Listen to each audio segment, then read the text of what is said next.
Welcome to the Riddles and Secrets of History channel. Don't forget to subscribe so you don't miss new stories. This is the beginning of the conflict that will unfold between Moses and the Pharaoh, between the idea of freedom and the power of the state. Ahead lie the 10 plagues, the Exodus, the desert, Sinai, and the covenant. But even at this stage, Moses becomes a central figure, a leader, a prophet, a mediator between God and the people, the man who will lead the escape from slavery and lay the foundation for freedom. After the Exodus from Egypt, the Israelites found themselves in the desert. They were no longer slaves, but they had not yet become a nation in the full sense of the word. They had no land of their own, no legal system, no set of common norms. They were descendants of one forefather, but now they had to become something more, a community united not only by blood ties but also by common values. It is here, on Mount Sinai, that an event occurs that will change them forever. Here, according to tradition, Moses receives the Torah, the teaching, the law, the covenant. The Hebrew word Torah means not so much law as instruction, path. It is not just a set of rules. It is the foundation of the entire Jewish tradition, the spiritual axis on which not only religion but also a way of life, thought, and culture will be built. The receiving of the Torah is perceived as the moment of the birth of the people of Israel, not as a tribe, but as a people of the covenant. The culmination of this revelation is the 10 Commandments, a brief but strikingly comprehensive text given by God to Moses. According to the biblical description, the commandments were carved on 2 stone tablets and given directly by God. These words became the first and perhaps the most famous expression of monotheistic morality. They combine both the relationship between man and God and the relationship between people. The first commandments concern faith: I am the Lord your God. You shall have no other gods before me. You shall not make for yourself an idol. You shall not misuse the name of the Lord your God. Remember the Sabbath day by keeping it holy. The rest are the foundation of social ethics: honor your father and your mother. You shall not murder. You shall not commit adultery. You shall not steal. You shall not give false testimony. You shall not covet. It is important to understand that in the ancient world, laws came from kings. Pharaohs, Babylonian kings, Hittite rulers, they all established rules, securing them with their power. But here, it is not a king, but God, not for the elite, but for everyone. This is a radically new idea. The law belongs not to the palace, but to the people. It must be observed not out of fear of the ruler, but out of a sense of duty, conscience, and inner loyalty. The Torah became not just a religious document, but the basis of a culture that was passed down from generation to generation. It was studied, discussed, and rewritten. It covers not only the commandments but also history, parables, and poetry, with detailed descriptions of life and rituals. It is a book that captures not only rules but also a journey, the journey of a people from slavery to freedom, from disorder to structure, from a tribe to a nation. From a historical perspective, the significance of the Torah and the 10 Commandments extends far beyond Israel itself. These ideas formed the basis of Christianity and Islam, influenced the European legal tradition, and shaped concepts of justice, freedom, and personal responsibility. Even in secular society, the principles set forth in the Torah continue to resonate as an integral part of civilization's cultural code. For the Jewish people, the Torah is not just a book, it is a living presence. It was read in synagogues, passed down orally, and became part of prayers, debates, and study. Even in the most difficult conditions, in exile, in ghettos, in banishment, the scrolls of the Torah were preserved as the most precious possession, because they contain not just the law, but meaning. Archaeology began to systematically study the Bible in the 19th century. The first expeditions to Egypt, Palestine, and Mesopotamia took place then. Cities mentioned in biblical texts were found, and inscriptions, clay tablets, and the remains of temples were discovered. All this confirmed many details, from geography to customs. But it also became clear that the history of the Bible does not always coincide with the archaeological record. Some events, especially the most ancient ones, cannot be confirmed. The figures of Abraham, Isaac, Jacob, and Joseph are not recorded in the inscriptions of that time. There is no mention of these people in the documents of the Sumerian, Egyptian, or Hittite royal archives. Their names are not found on cuneiform tablets, and no tombstones or settlements have been found that can be confidently linked to them. This, however, does not mean that these people were fictional. Most likely, they lived in an era when writing had not yet reached nomadic tribes and when memory was transmitted not in writing but orally, through stories, genealogies, and traditions. The story of Joseph and his life in Egypt is one of the most dramatic episodes in the Bible. Some researchers have suggested that it may be related to the Hyksos era, the Semitic rulers who controlled part of Egypt in the 17th to 16th centuries BCE. During this time, groups of Semitic origin did indeed migrate to Egypt. It is possible that the memory of a high-ranking foreigner who managed to rise at the pharaoh's court has been preserved from this period. But there is no reliable archaeological evidence for the specific person of Joseph. A separate topic remains the Exodus, the story of how Moses led the people out of slavery. This is a central event of the Tanakh and Jewish tradition. But Egyptian sources say nothing about a mass escape of Semitic slaves.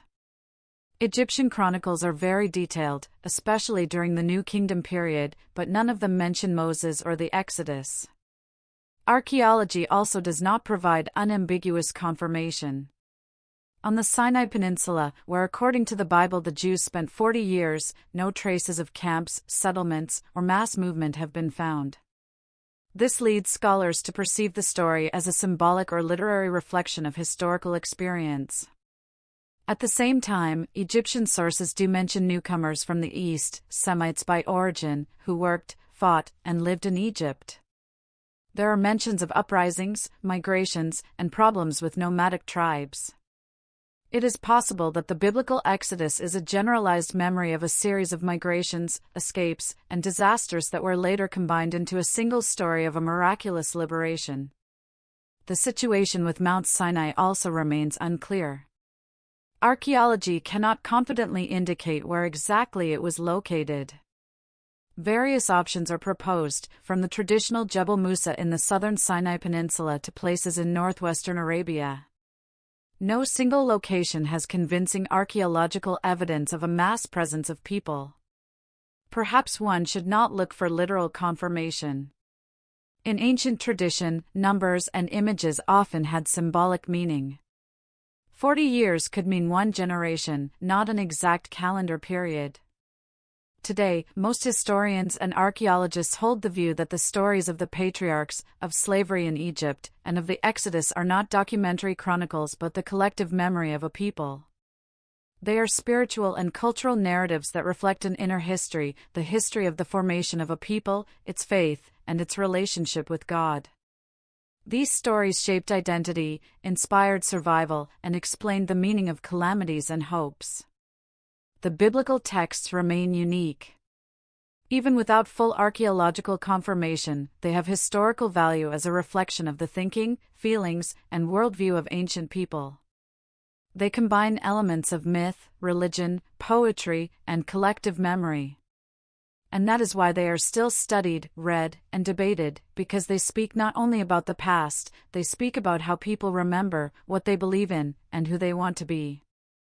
After the Jews left Egypt, received the Torah, and spent 40 years in the desert, they entered the land of Canaan.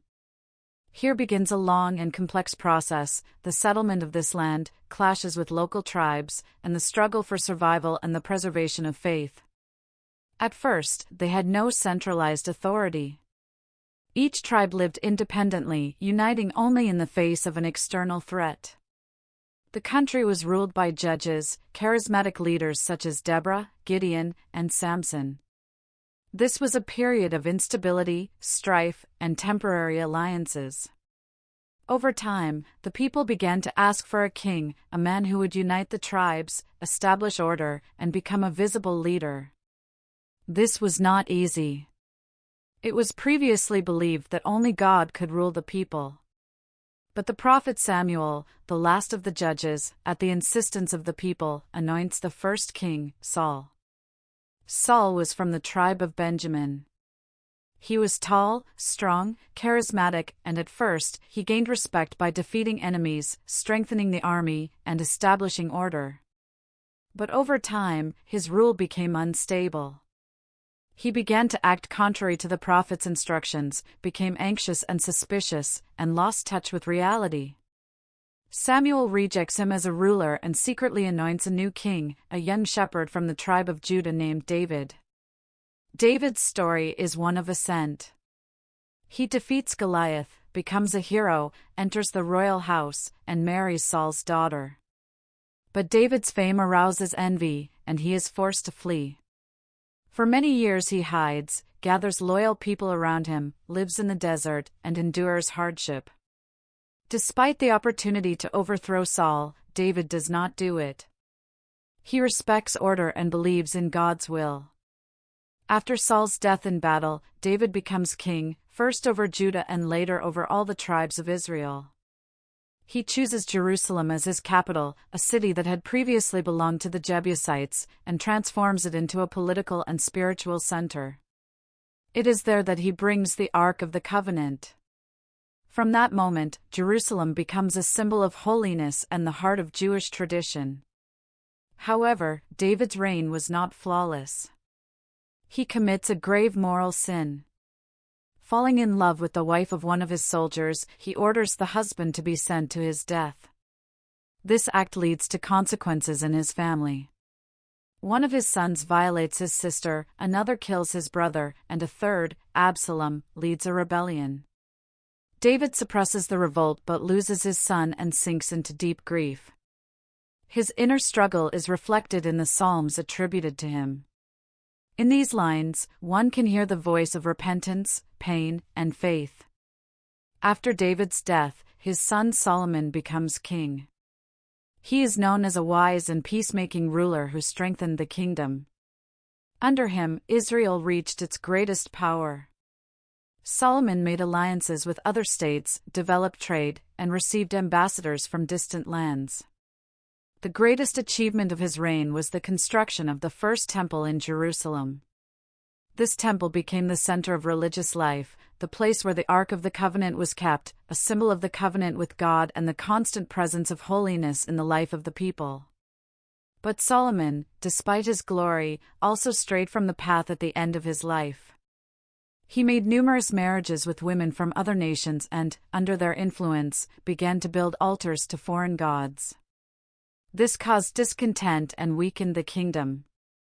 After his death, a split occurred. The state divided into two, the northern kingdom of Israel and the southern kingdom of Judah. Thus ended the era of the united monarchy. It was short but significant. It was a time when the Jewish people had a common land, a capital, a temple, a king, and a sense of unity. Despite internal contradictions and mistakes, it was during this era that the key images that would remain in the memory of the people forever were formed: David as the ideal king, Jerusalem as the holy city, and the temple as the house of God. After the death of King Solomon, around 930 BC, an era not of continued greatness but of growing tension began. The great united kingdom, created by his wisdom and labor, proved to be quite vulnerable. The people were tired of heavy taxes, forced labor, the luxury of the court, and the numerous alliances with other nations that Solomon had made at the end of his reign. When his son Rehoboam ascended the throne, many expected him to ease taxes and rule justly. Representatives of the northern tribes came to him with a request to reduce the burden they had borne under his father. But Rehoboam, not listening to the elders, chose the path of harshness. He said he would rule even more strictly than Solomon. His words alienated the people. In response, the 10 northern tribes refused to recognize the authority of the new king. They proclaimed Jeroboam as their ruler, a man from the people who had previously served under Solomon but had fallen out of favor. Thus, the division occurred. In the north, the kingdom of Israel arose, first with its capital in Shechem and later in Samaria. In the south, the kingdom of Judah remained, with its capital in Jerusalem, and a dynasty descended from David. This was a turning point. Israel, the northern kingdom, was larger in population and territory but politically unstable. Kings there changed frequently. Coups happened one after another. To distract the people from Jerusalem and the temple, Jeroboam created his own religious centers in Bethel and Dan. There he set up golden calves, reviving images familiar from the Egyptian past. This became a subject of condemnation by the prophets because it violated the very essence of faith in one God. The southern kingdom of Judah was smaller, but the dynasty of David was preserved there without interruption. The main sanctuary remained Solomon's temple. And although there was also the influence of foreign cults, especially during periods of political weakness, Judah remained connected to Jerusalem as its spiritual center. Both kingdoms existed in parallel, sometimes entering into alliances, sometimes fighting each other. External threats became more and more serious. New powers emerged: Aram, Egypt, and later Assyria, which began to dominate the region. Catastrophe was gradually approaching, especially for the northern kingdom. But it was in these centuries, beginning in the 10th century BC and especially in the 8th to 7th centuries, that an important shift occurred. The prophetic tradition emerged. Voices appeared that reminded people that true strength lies not in walls, not in kings, but in faithfulness to the covenant. The prophets spoke of justice, mercy, and inner purity.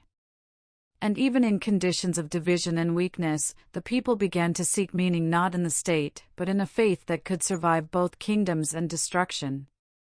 In the second half of the 6th century BC, the southern kingdom of Judah found itself in a very vulnerable position. By this time, the Assyrian Empire, which had long dominated the region, had begun to crumble. In its place, a new powerful state emerged, the Neo-Babylonian Empire, with its capital in Babylon. To the south remained Egypt, trying to maintain its influence in the Levant. Judah, caught between the two powers, found itself in a difficult political situation. Attempts to survive by maneuvering between Babylon and Egypt led to a series of fatal mistakes. After the death of King Josiah in 609 BC, Judah plunged into instability. His successors, Jehoahaz, Jehoiakim, Jehoiakim, and Zedekiah, one after another lost control of the situation.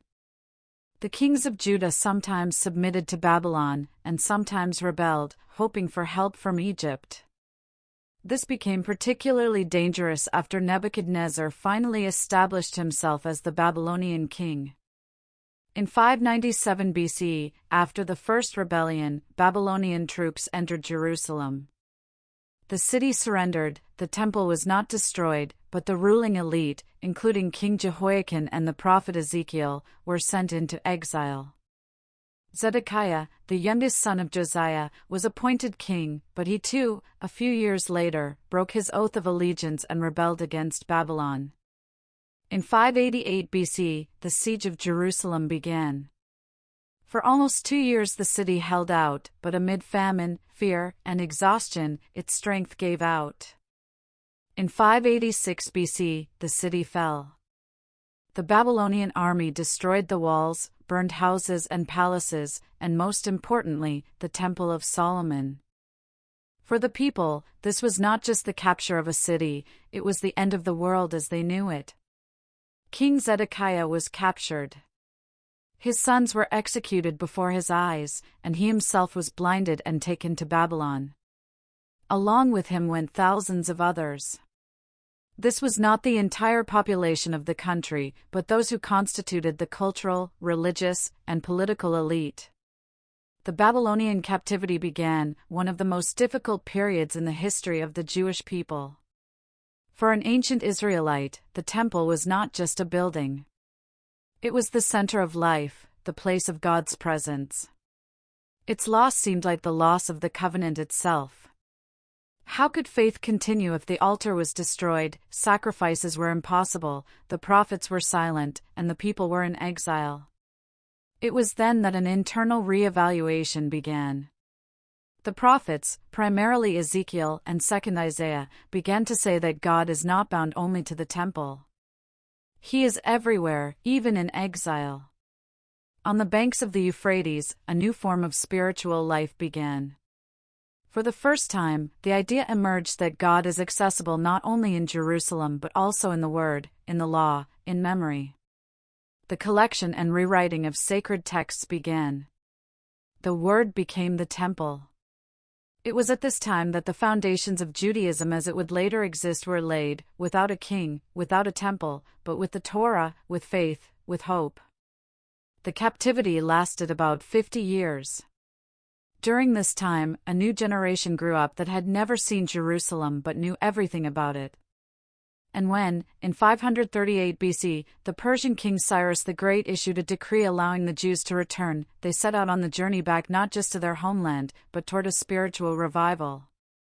But more on that in the next part. When the exile was over, a process began that proved to be no less difficult than the captivity itself. Those who decided to return to Judea were not going to a dreamland, but to a land covered in ash. The city lay in ruins, the fields were overgrown, the roads had disappeared. Everything that had once connected the people to their native land was destroyed. Those who had remained living there were in no hurry to share their land or welcome the former exiles. The first wave of returnees, led by Zerubbabel and the high priest Jeshua, arrived around 537 BCE. These people brought with them not an army and not wealth, but an inner resolve. They believed that their mission was not just to rebuild homes, but to revive the covenant. The first priority was the restoration of worship.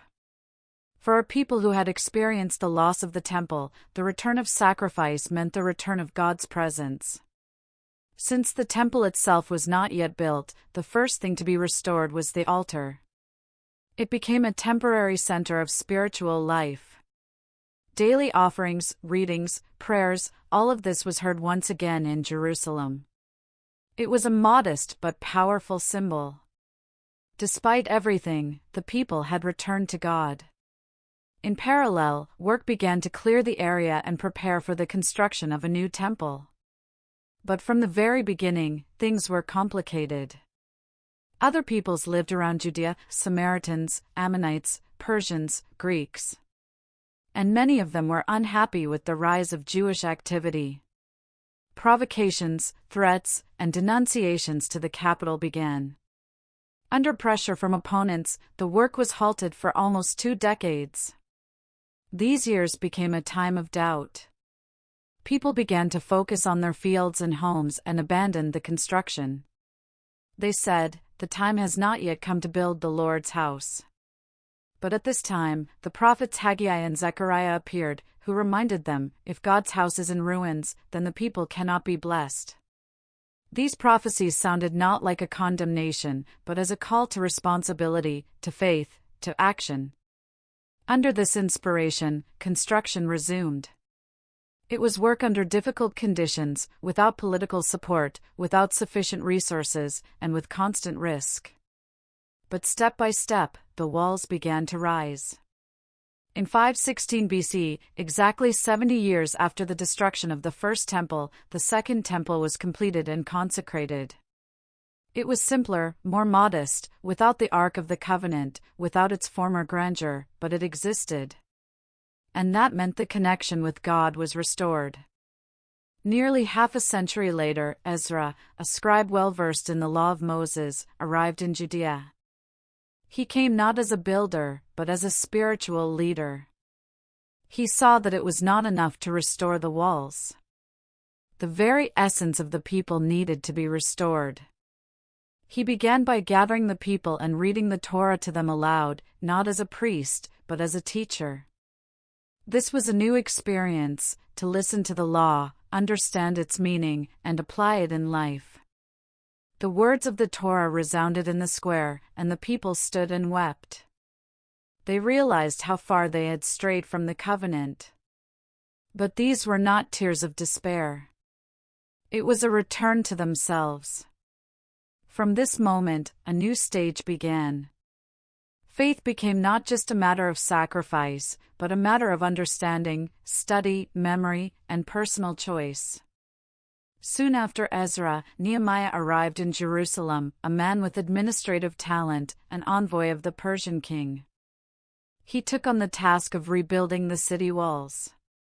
He organized the work, defended against enemies, and reformed the courts and social structure. He was not a priest or a prophet, but his contribution was no less important. He gave the community stability, form, and boundaries. Ezra and Nehemiah acted differently but in harmony. One spoke to the heart, the other worked with his hands. One appealed to conscience, the other to organization. And together, they transformed a ruined community into a living one. During this period, Judaism was definitively established as a religion of the book. The Torah was now not just a sacred text but the foundation of all life. Synagogues emerged as places for studying the Torah. The tradition of prayer outside the temple, study outside Jerusalem, and a faith independent of political power appeared. After the fall of the Persian Empire, power over Judea passed to new rulers, first to Alexander the Great and then to his successors. With them, a new culture, Greek culture, came to the Jewish land. It spread rapidly throughout the East and left a deep mark even where there were no military conquests.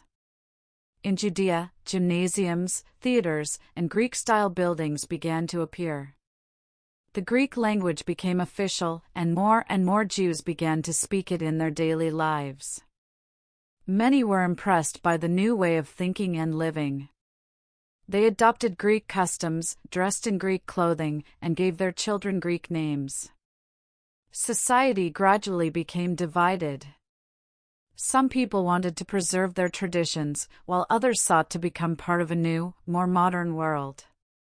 At first, this was just a cultural choice, but over time, tensions grew. The real conflict began during the reign of the Syrian king Antiochus Epiphanes.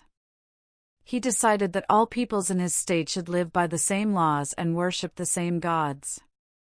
In Judea, this meant a ban on circumcision, observing the Sabbath, and reading the Torah.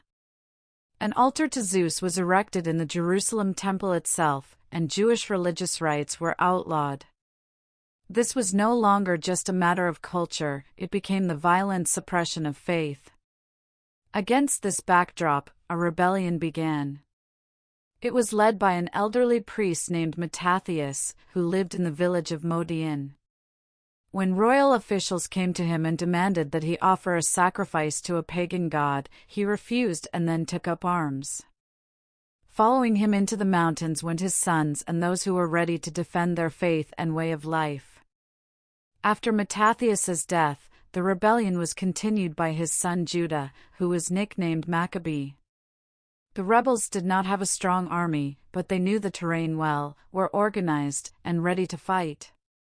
Through surprise attacks, maneuvers, and the support of the people, they managed to defeat the Greek garrisons. Their strength was not in numbers, but in determination. A few years after the start of the struggle, the Maccabee forces were able to liberate Jerusalem. The main goal was to purify and restore the temple. They tore down the pagan altars, rebuilt the sacrificial altar, and put in order everything that had been desecrated. The day came when the temple was rededicated, and the menorah was lit in it, the seven-branched candelabrum, a symbol of God's presence. According to tradition, there was only enough oil for the menorah for one day. But miraculously, the fire burned for 8 days, exactly as long as was needed to prepare new, pure oil. This moment was seen as a sign from above. In memory of this event, the festival of Hanukkah was established, a festival of light, renewal, and faithfulness even in the most difficult times. After the temporary independence won by the Maccabees, Judea soon fell under the rule of Rome. At first, it was a form of protectorate. The Romans allowed local kings to govern the country as long as they remained loyal. One such king was Herod the Great, a talented but cruel man. He invested huge sums in rebuilding the temple in Jerusalem, making it the most magnificent in Israel's history. But at the same time, he was dependent on Rome, and the people did not love him. After Herod's death, and especially during the time of the Roman procurators, the situation began to worsen. Cruelty, taxes, interference in religious life, constant humiliation by the occupiers, all this accumulated over decades. The people were tired. Resistance was brewing in minds, in hearts, in synagogues, and in street conversations. In 66 CE, an open rebellion began. A revolt broke out in Jerusalem, the Roman soldiers were expelled, and fortresses were taken. In the first months, the rebels felt that victory was possible, but the Roman Empire did not forgive disobedience. One of the best generals, Vespasian, was sent to suppress the uprising. When a power crisis began in Rome, he himself became emperor and entrusted the continuation of the siege of Jerusalem to his son, Titus. The Roman legions slowly but inexorably conquered all of Judea. Many cities were destroyed. The fiercest battles were fought for Jerusalem. In 70 CE, the Romans approached the city and began a siege. Inside, it was terrifying. Besides the fear of the enemy, the city was gripped by famine and internal warfare. Different Jewish factions, Zealots, Sadducees, and others, fought among themselves. Instead of unity, there was division. There was not enough bread. People ate grass, leather belts, and leftover grain. Diseases spread, and hope vanished. After several months of siege, the Romans broke into the city. The final battle was for the temple. According to various sources, Titus did not order it to be burned, but in the chaos of the battle, flames engulfed the building. The temple, built and expanded by Herod, with its white stones and golden vaults, was destroyed. What had survived Babylon did not survive Rome. Only one wall of the temple remained, the retaining wall of the outer court. It would later be called the Wailing Wall, and it would become a holy place of Jewish memory. The city was destroyed. According to various estimates, hundreds of thousands of Jews were killed. The survivors were taken into slavery. Some ended up in Rome, where the Colosseum was built with money from the sale of temple treasures. It was not only an army that was exiled from Jerusalem, but the very idea that Jews could live freely in their own land. The diaspora, the scattering, began. Of course, Jewish communities had existed outside of Judea before, in Egypt, in Babylon, in Asia Minor. But now, exile became the fate of the majority. Those who survived settled throughout the Roman Empire, from Syria and the Alexandrian coast to Greece, Italy, and beyond. With the destruction of the temple, sacrifices and the priestly service disappeared. But faith did not disappear. In these years, the Torah, study, and prayer became increasingly important.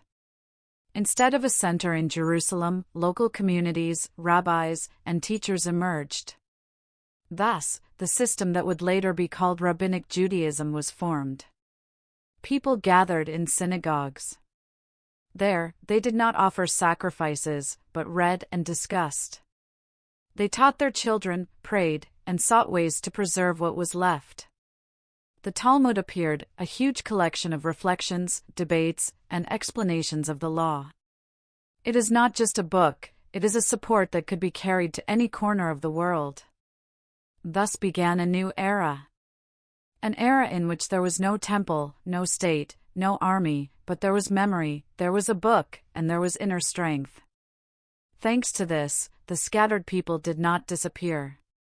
They became a minority in other countries but preserved their customs, language, holidays, and faith from generation to generation. After the first waves of exile, Jews settled in different corners of the world. And while in Christian Europe they often had to face oppression, in Muslim countries, especially at the beginning, their situation was much more stable.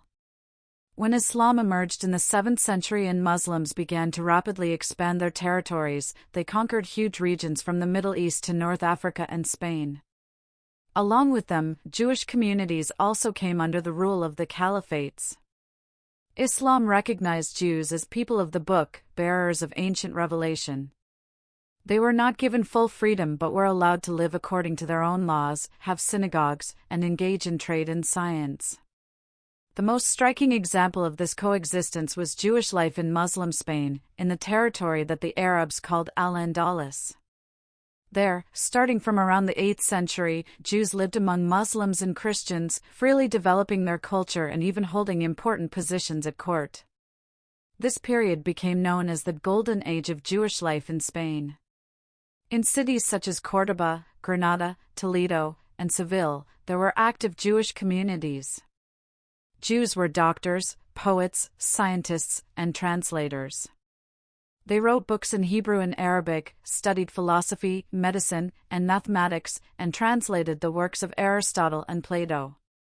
Many of them served as advisors to Muslim rulers and were respected. One of the most outstanding thinkers of this time was Rabbi Moshe ben Maimon, better known by the name Maimonides. He was born in Córdoba in 1135 and showed extraordinary abilities from an early age. Maimonides became not only an outstanding rabbi but also a doctor, philosopher, and scientist. When persecution by fanatics began in Spain, his family left the country, and he later settled in Egypt, where he became the court physician to the Sultan. Maimonides wrote many works that are still considered fundamental in the Jewish tradition. His main philosophical work, The Guide for the Perplexed, is an attempt to explain faith to a rational person. He sought to show that religion and logic do not contradict each other. In another of his works, the Mishnah Torah, he collected and systematized all of Jewish law. This was a huge step toward an orderly and understandable study of the law. Maimonides lived in the Islamic world but was respected among Christians and Muslims as well. He wrote in Arabic, knew the works of Greek philosophers, and saw knowledge as a path to God. His life shows how it was possible to combine faith, science, and culture in a world that was not always simple, but where there were opportunities for development. The life of Jews in the Muslim world was not always easy. There were periods of violence, exile, and restrictions.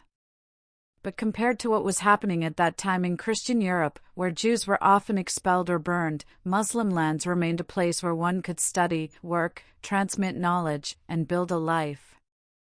In Christian Europe, they found themselves in conditions that were vastly different from life in the Muslim world. While in the East they could be doctors, philosophers, and scientists, in Europe their existence was increasingly linked to isolation, fear, and threat. The medieval Christian Church viewed the Jews as the people who had rejected Christ. This theological view gradually transformed into a social and political one.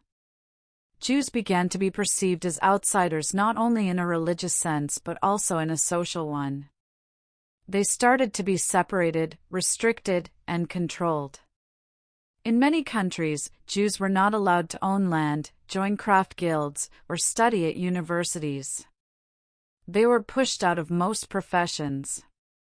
However, they were allowed to engage in monetary transactions, primarily usury, because Christians were forbidden from lending money at interest. This created a paradox. Jews were forced to do the very thing for which they were later hated. This generated a constant wave of hostility, especially among the poor and dependent classes of society. Over time, authorities began to move Jews into separate areas, so-called Jewish quarters. The word ghetto would first appear in Venice only in the early 16th century, but the practice itself began earlier. These areas were separated from the rest of the city by gates and were often locked at night. They were located in poor and cramped places, but within these spaces, life thrived. There were synagogues, schools, shops, workshops, and houses of study.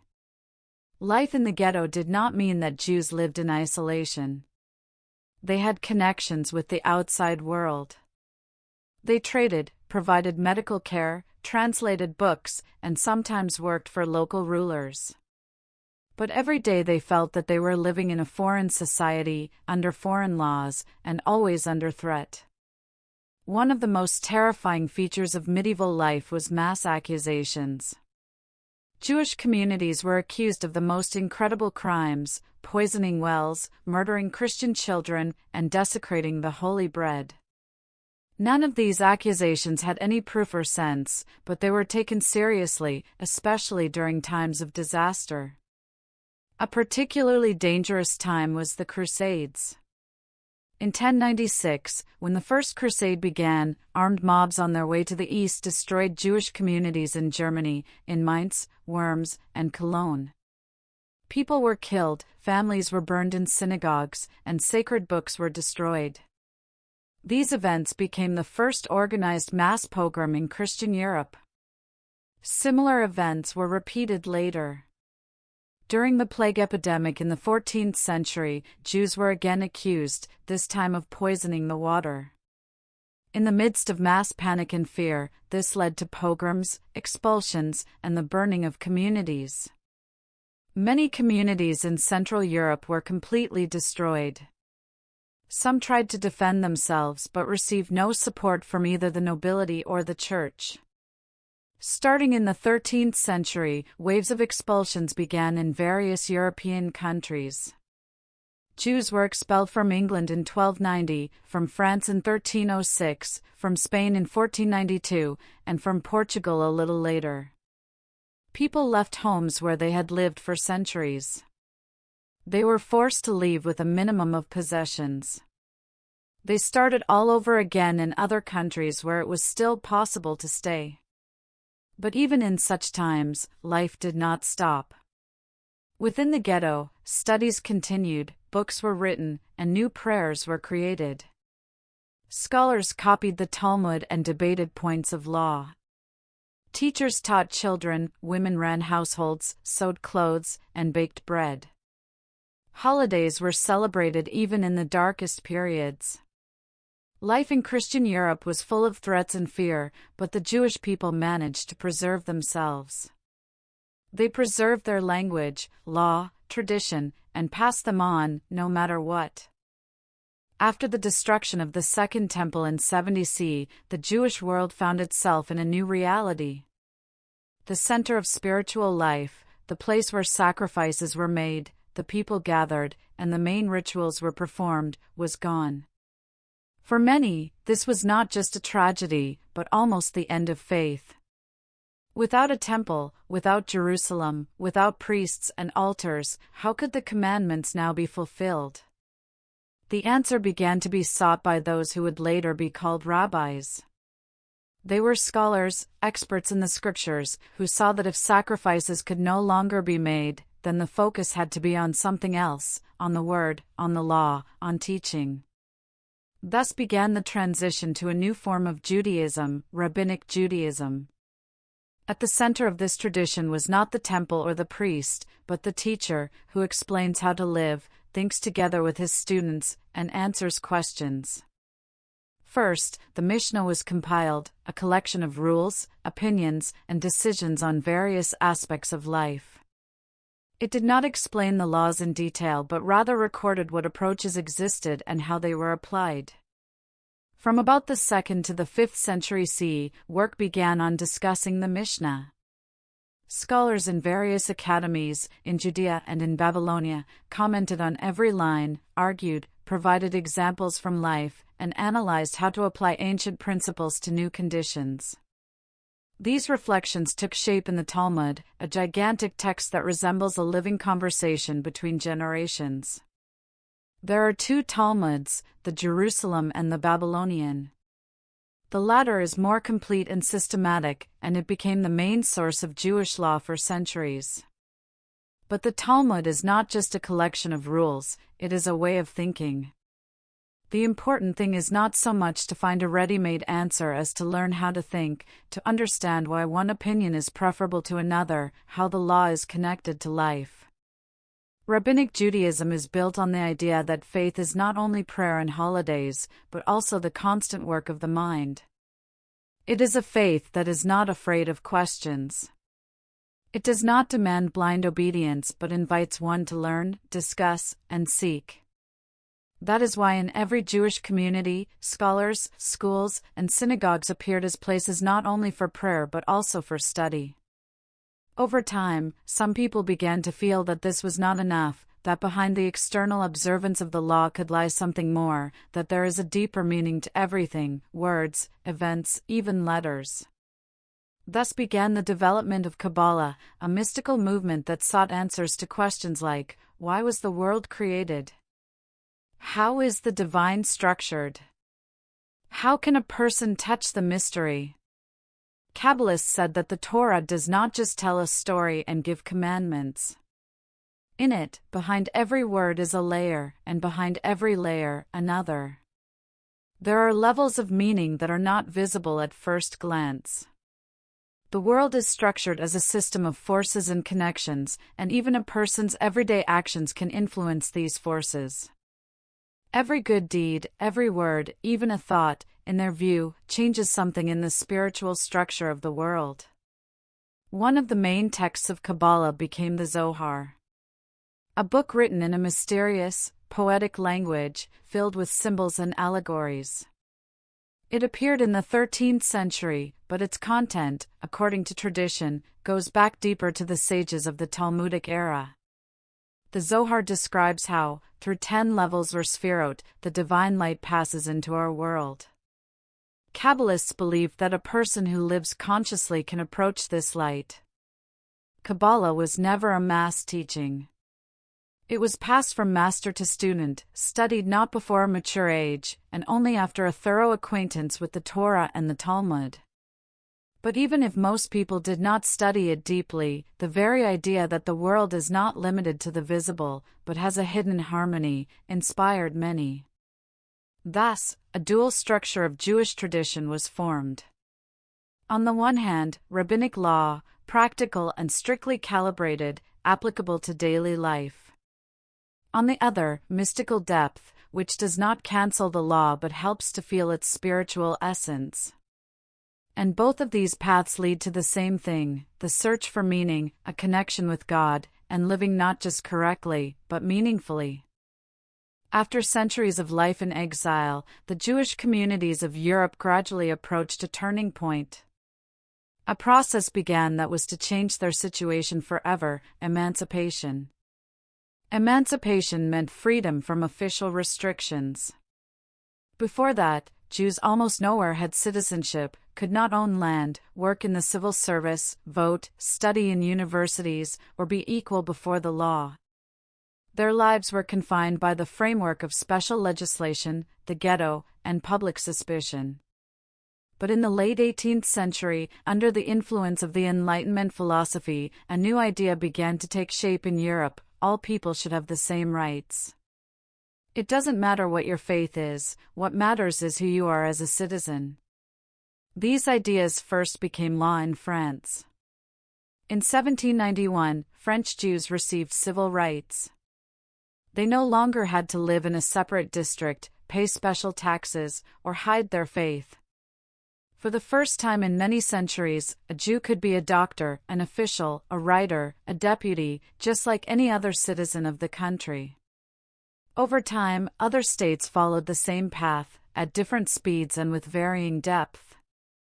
In Germany and Austria, emancipation progressed through reforms and compromises. In Italy, it was closely linked to the unification of the country. In England and the Netherlands, Jews received equal rights relatively early, but everywhere it was a gradual and ambiguous process, accompanied by doubts and resistance from parts of society. Many Jews eagerly embraced the new opportunities. They sought education and participated in science, economics, and politics. Some fully integrated into society, abandoning traditional religious life. Others, on the contrary, sought a way to combine faith and modernity. Many movements arose, from secular philosophers to reformed synagogues. People were looking for their place in the new world. But along with the expansion of rights, resistance also intensified. In the 19th century, a new form of hostility arose, no longer religious as in the Middle Ages, but socio-political. This form was called anti-Semitism. Jews were now not infidels, as they used to be called. Now they were accused of something else, of being too successful, of being alien, of acting secretly, getting rich, and influencing power. It was then that caricatures, pamphlets, and conspiracy theories allegedly exposing Jewish influence appeared. One of the most striking and alarming manifestations of this new anti-Semitism was the Dreyfus Affair in France. In 1894, a captain in the French army, Alfred Dreyfus, was accused of espionage. He was Jewish, and this became the main reason for suspicion. The evidence was questionable, but he was sentenced to life in exile. Society was split, some demanded punishment, others a retrial. The writer Émile Zola published his famous letter J'accuse, in which he accused the government of lying. In the end, it turned out that Dreyfus was innocent. He was exonerated, but society was no longer the same. This affair showed how fragile the position was even for those Jews who were fully integrated into French culture. Meanwhile, in Eastern Europe, especially in the Russian Empire, the situation was completely different. There, Jews did not receive emancipation. They continued to live under severe restrictions. They were only allowed to live in a special zone, the Pale of Settlement, which included Ukraine, Belarus, parts of Poland, and Lithuania. Leaving it, entering a university, or working in the civil service were either forbidden or strictly limited. Jews could not be landowners. They were often not allowed to settle in villages.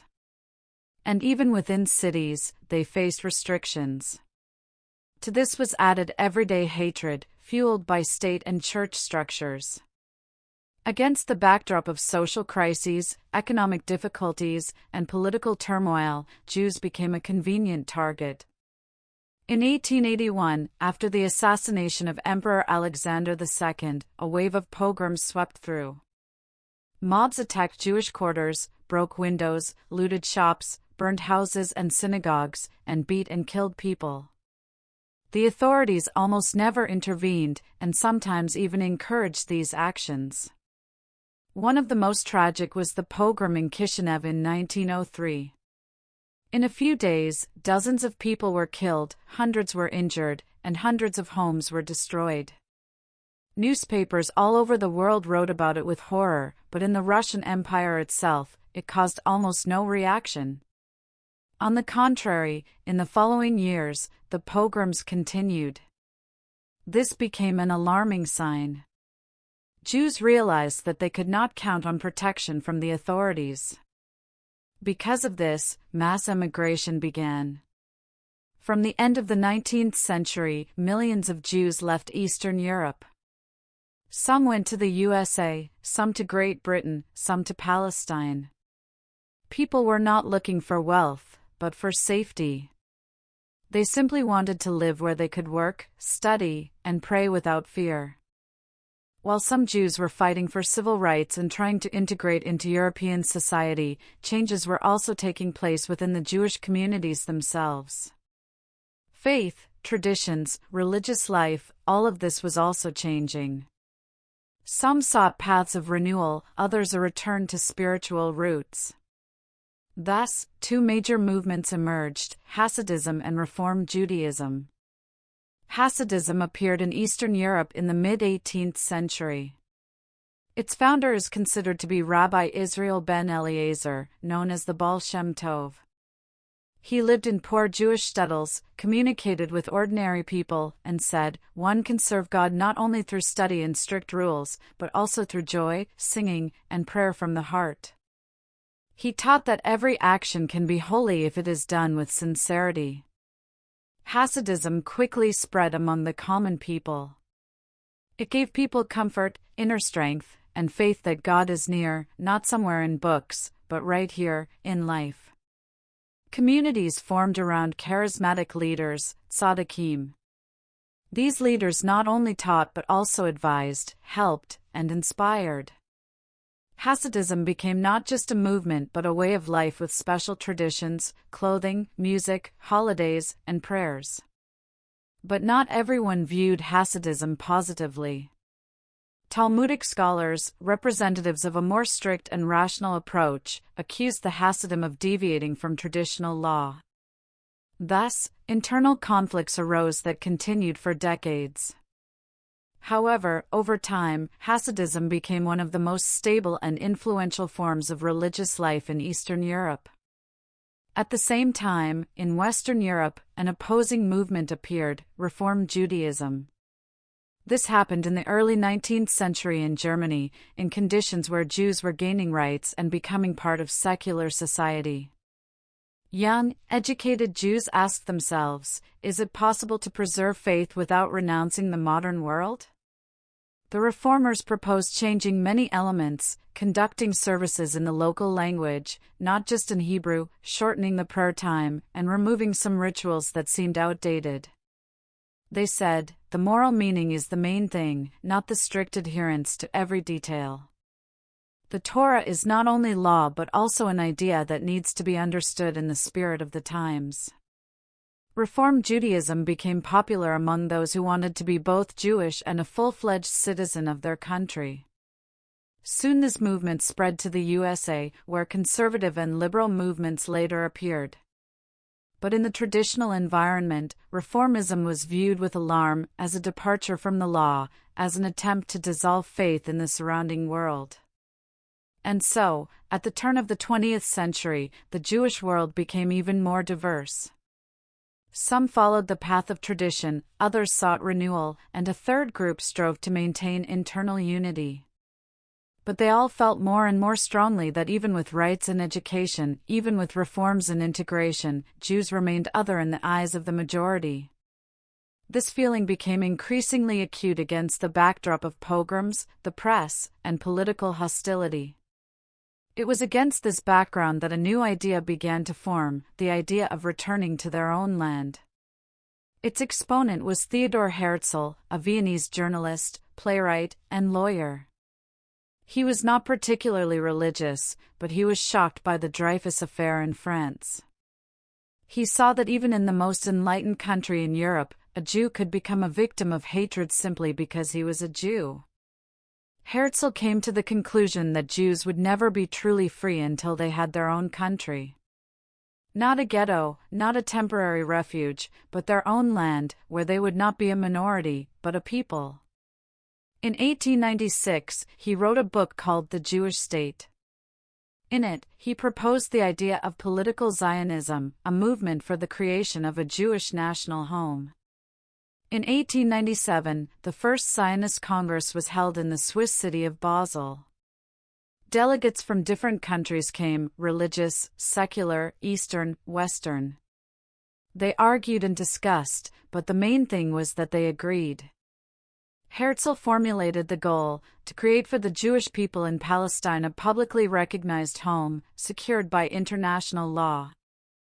This Congress became the beginning of the organized Zionist movement. Funds were established, fundraising began, and plans for settlement, agricultural development, and school construction were discussed. It all looked like a dream, distant and almost impossible. But it gave people hope. After the First Zionist Congress, the idea of the Jews' return to Palestine began to be perceived not just as a dream, but as a plan that could be practically implemented. And although Herzl died early and did not live to see many events, his ideas found support among thousands of people, especially in Eastern Europe. It was from there that the first waves of Jewish immigration, or Aliyah, came. The first Aliyah began even before Herzl, in 1882. Its participants were mainly Jews from the Russian Empire, who had suffered from pogroms, poverty, and harsh discrimination. These were people without political programs but with a strong faith that a new, free life could be started in the land of their ancestors. They founded agricultural settlements and tried to grow grapes, olives, and grain. The conditions were extremely difficult: the climate, diseases, lack of infrastructure. Many settlers could not endure and left, but some stayed. And this was only the beginning. The second Aliyah began in 1904 and lasted about 10 years. Among the settlers were not only religious people but also ideologically motivated ones. Mostly youth, imbued with the ideas of socialism and national revival.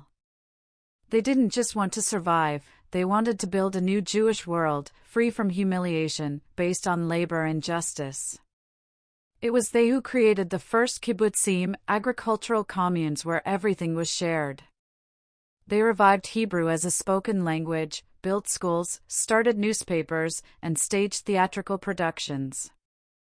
During this same period, Jews faced complex relations with the local Arab population. They bought land from large Arab landowners, but this often caused discontent among the local peasants who lived and worked on it. Although there were examples of peaceful coexistence in the early years, tensions grew as the number of Jewish settlers increased. The situation changed dramatically after World War I. The Ottoman Empire, which included Palestine, collapsed. These lands came under the control of Great Britain. And it was at this moment that one of the most significant events for the Zionist movement occurred. In 1917, the British Foreign Secretary, Arthur Balfour, sent an official letter to Lord Rothschild, one of the leaders of the British Jewish community. The letter stated that the British government viewed with favor the establishment in Palestine of a national home for the Jewish people and would use their best endeavors to facilitate its achievement. This statement went down in history as the Balfour Declaration. Despite its reserved wording, this was the first official recognition by a great power of the right of the Jewish people to their own land. For the Zionists, this was a crucial step, but for the Arab population of Palestine, it was a cause for alarm, as they constituted the majority and did not want the emergence of another people with political ambitions in their land. In 1920, the League of Nations granted Great Britain a mandate to govern Palestine.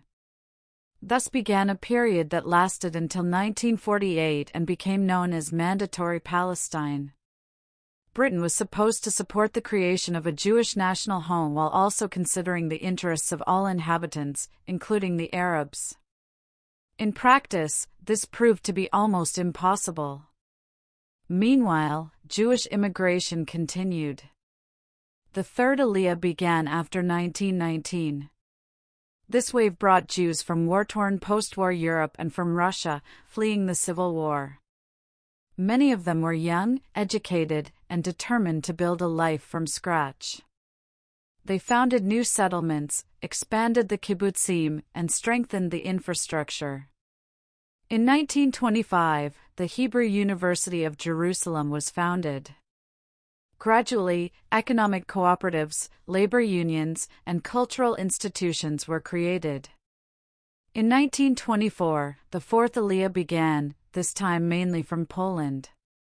Many of these immigrants were small traders, artisans, and middle-class families. They became the basis of Jewish urban life in Palestine.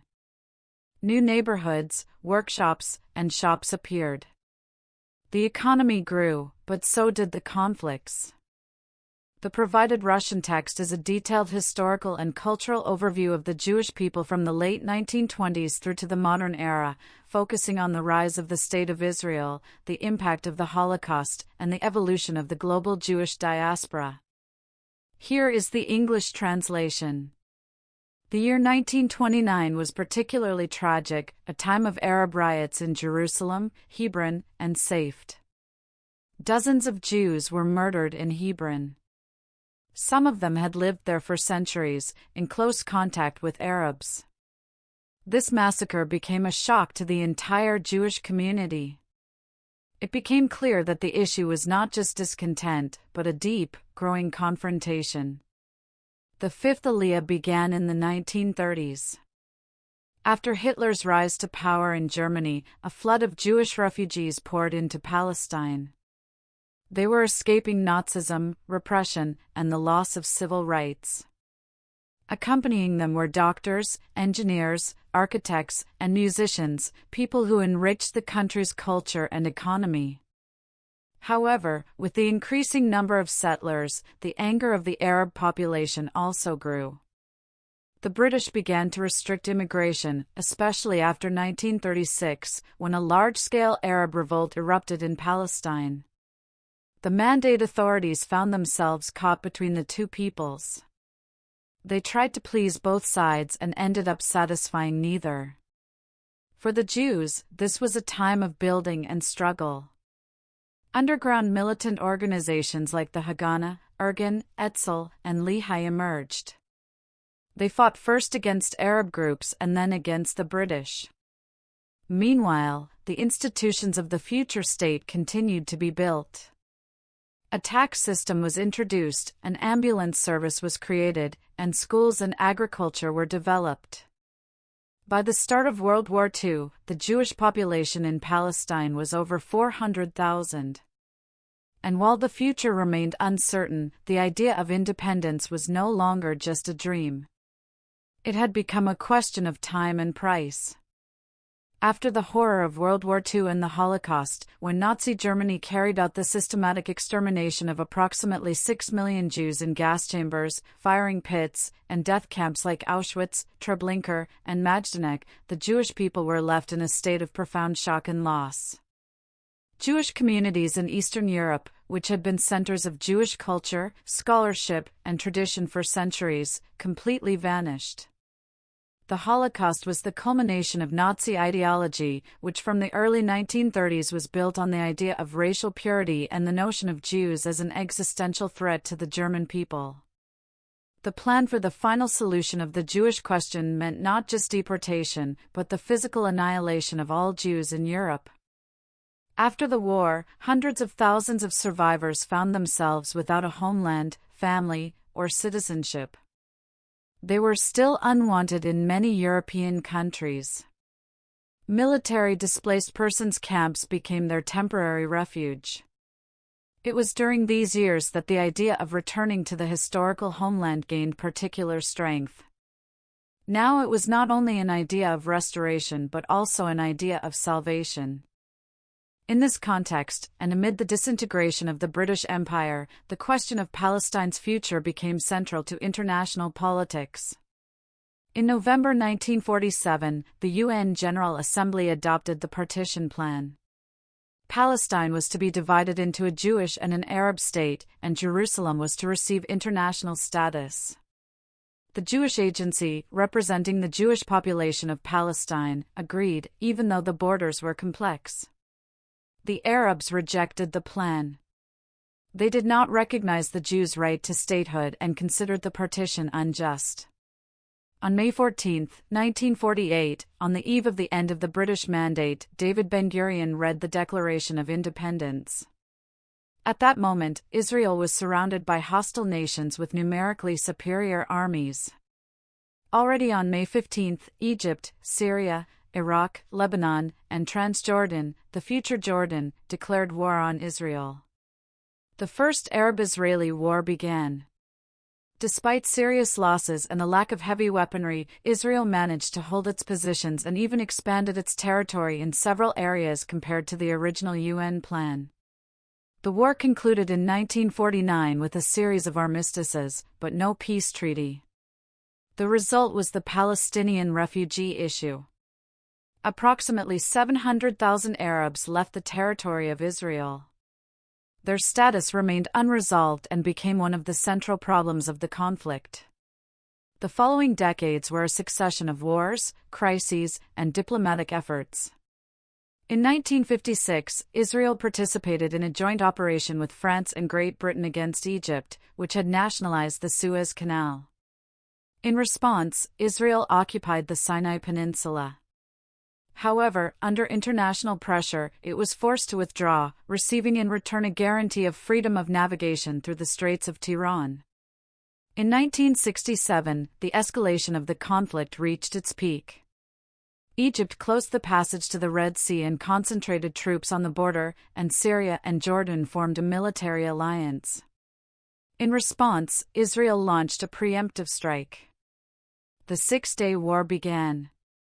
In a matter of days, Israel defeated the armies of the three countries and occupied the Sinai Peninsula, the Golan Heights, the Gaza Strip, the West Bank, and East Jerusalem. This was a triumphant but extremely complex achievement.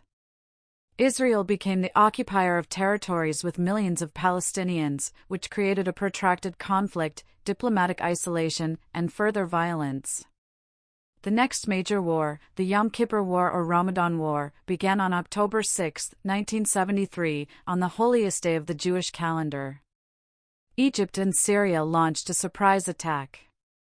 In the early days, Israel suffered heavy defeats. The army was unprepared. Only through mobilization and U.S. aid was the advance stopped, a counterattack launched, and Egyptian forces encircled. Despite the military success, Israel experienced a severe psychological shock. It became clear that even military might did not guarantee security. This turning point paved the way for peace. In 1979, the first peace treaty between Israel and an Arab country, Egypt, was signed. Under the terms of the agreement, Israel returned the Sinai, and Egypt recognized the Jewish state. Later, in 1994, a similar treaty was signed with Jordan, but the issue with the Palestinians remained open.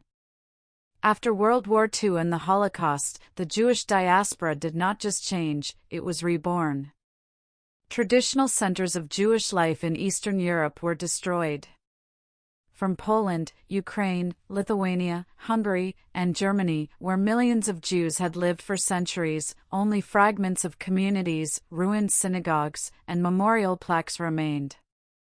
Those who survived either could not or did not want to stay in the place where their families perished. Most chose to emigrate to Israel, the US, Canada, Latin America, and Australia. This formed the new Jewish world. The United States of America became the most numerous center of Jewish life after the war. By the early 1960s, about 5 million Jews lived there. This was a diverse community: Eastern European immigrants, German émigrés, descendants of Sephardim, Holocaust refugees, and later, Jews from the Soviet Union and Iran. American Jewry embraced freedom and the spirit of civic activism. Powerful communal institutions, charitable organizations, synagogues of all denominations, university departments, and cultural centers emerged here. Jews became prominent in politics, media, law, finance, art, and science. At the same time, different views on Jewish identity exist within the community, from Orthodox currents to entirely secular and cultural forms of affiliation. The U.S. also became a crucial source of support for Israel, financial, political, and ideological. The bond between American Jewish organizations and the State of Israel remains key for both sides. The situation in Europe is more complex. A significant number of Jews left the continent after the war. However, some remained, especially in Western Europe. In the post-war years, communities began to revive in Paris, London, Amsterdam, Brussels, Berlin, and Budapest. New synagogues, schools, publishing houses, and museums were opened. The Sephardic community in France is particularly strong, as many Jews arrived there from Algeria, Tunisia, and Morocco in the 1950s and 1960s. But Jews in Europe live in a condition of ambivalence. On the one hand, they are officially protected and have access to resources, education, and culture. On the other, they face a rise in anti-Semitism and acts of violence, especially from radical groups. In recent decades, calls to leave Europe and move to Israel have become more frequent, particularly after attacks in Toulouse, Paris, and Brussels. Despite this, Jewish life in Europe remains active and diverse, especially in the educational, cultural, and memorial spheres.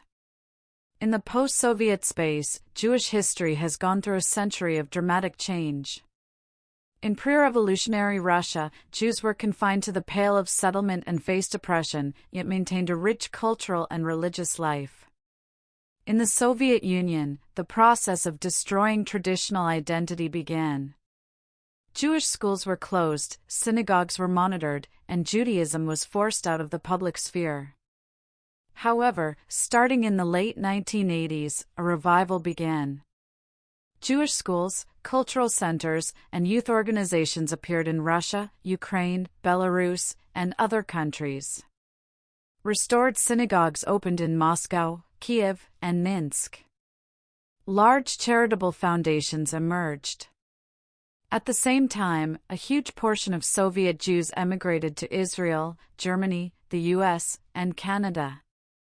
This emigration was one of the largest in history. Those who remained continued to develop communal life, but their numbers are declining and assimilation remains high. Against this backdrop, Israel has become not only a geographical but also a meaningful center. It is a state that has absorbed millions of repatriates, survived wars, crises, and internal disputes, and at the same time built one of the world's most dynamically developing economies. Today, Israel is a high-tech powerhouse. Its GDP per capita is comparable to that of developed European countries. It is home to some of the best universities in the Middle East, powerful research centers, medical clinics, and startup incubators. Israel holds leading positions in cybersecurity, agricultural and water technologies, biomedicine, and artificial intelligence. Many Israeli developments are used worldwide, from desalination plants to software for bank and government security. In foreign policy, Israel occupies an important, albeit complex, position. Since its creation, it has remained closely linked to the U.S., from which it receives political and military aid. In recent years, Israel has activated relations with China, India, countries in Africa, and South America. The normalization of relations with several Arab states, the UAE, Bahrain, Morocco, and Sudan, is particularly notable. These agreements, known as the Abraham Accords, open new opportunities for trade, tourism, and security. However, the Palestinian question remains unresolved. Israel continues to face international criticism, particularly on the issues of settlements, the status of Jerusalem, and the blockade of Gaza. Thus, the contemporary Jewish world is a network spanning the globe. It is New York and Paris, Moscow and Buenos Aires, Jerusalem and Los Angeles. These are people who speak English, Hebrew, French, and Russian, but are connected by a shared history, culture, and memory. Jewish contribution to world culture. Throughout the 20th century, Jews made an immense contribution to the development of science, culture, and philosophy. Many of the most brilliant and influential thinkers, scientists, and artists were Jewish, not because they belonged to some closed intellectual club, but because Jewish tradition for centuries instilled respect for knowledge, contemplation, reading, discussion, and the search for meaning. One of the most recognizable symbols of this contribution is Albert Einstein, a man whose name became synonymous with genius. Born in Germany into a Jewish family, he became not only an outstanding physicist who revolutionized the understanding of space and time but also a social thinker, a refugee from Nazism, a pacifist, and a supporter of the idea of a Jewish state. He was invited to become the president of Israel after the death of President Chaim Weizmann but declined, saying he could better serve the world as a scientist. His contribution to physics, humanism, and Jewish history remains inexhaustible. Equally important in the humanities was Sigmund Freud, the Viennese physician and founder of psychoanalysis. He not only changed the understanding of the psyche but also influenced art, literature, cinema, and philosophy. His Jewish background played a significant role in his destiny. He faced discrimination but never gave up his identity, even when forced to leave Austria after the Anschluss and emigrate to London. In the 20th century, Jews were at the center of the cultural scene, from avant-garde literature to mass culture. One of the most influential contemporary directors is Steven Spielberg, an American of Jewish descent. He not only directed legendary films but also played a crucial role in preserving the memory of the Holocaust by establishing the Shoah Foundation, which collected testimonies from survivors. His film Schindler's List became an artistic and ethical statement that helped millions of people see the tragedy of the 20th century in a new light. Jewish writers, musicians, artists, philosophers, and journalists left their mark on all areas of culture, from Franz Kafka and Isaac Bashevis Singer to Marc Chagall, from Bob Dylan to Leonard Cohen, and from Hannah Arendt to Arthur Miller. Today, the Jewish people, despite their dispersion and diversity, continue to influence global culture. Along with these achievements, new challenges are emerging. One of them is the rise of anti-Semitism. In the 21st century, despite the horrors of the Holocaust, cases of attacks, desecration of synagogues, and online hate campaigns are becoming a reality again. Prejudice and stereotypes are intensifying in Europe, the US, and even some Latin American countries. Conspiracy theories are spreading online, repeating old but dangerous myths about a global Jewish influence. In response, initiatives for education, community security, and anti-hate laws are emerging, but the threat remains. Another challenge is assimilation. Especially in Western countries, where Jews live freely and openly, there is a danger of a gradual loss of identity. Fewer people speak Hebrew or Yiddish. Fewer people observe traditions or pass on religious and cultural knowledge. Intermarriage is becoming the norm. In response, new forms of Jewish education, camps, youth programs, and internet initiatives are appearing, striving to unite modernity and tradition. But this is a complex struggle between freedom of choice and the preservation of uniqueness. Finally, the global geopolitical challenge remains: the Middle East conflict. Relations between Israel and the Palestinians continue to be a source of tension. Despite attempts at peaceful settlement in Oslo, Camp David, and other formats, the issues of Jerusalem's status, borders, and refugee rights remain unresolved. The situation is complicated by internal political crises, radical movements on both sides, and the involvement of other countries. The conflict not only affects the region's inhabitants but also has repercussions for Jewish communities outside of it. During periods of escalation, the number of attacks on Jews in Europe and the US rises. Thus, the contemporary Jewish world stands at the intersection of achievements and threats. It is still capable of inspiring with its scientists, artists, traditions, and inventions. But it also needs protection, attention, and an honest conversation about the future, memory, and the role of Jewry in a rapidly changing world.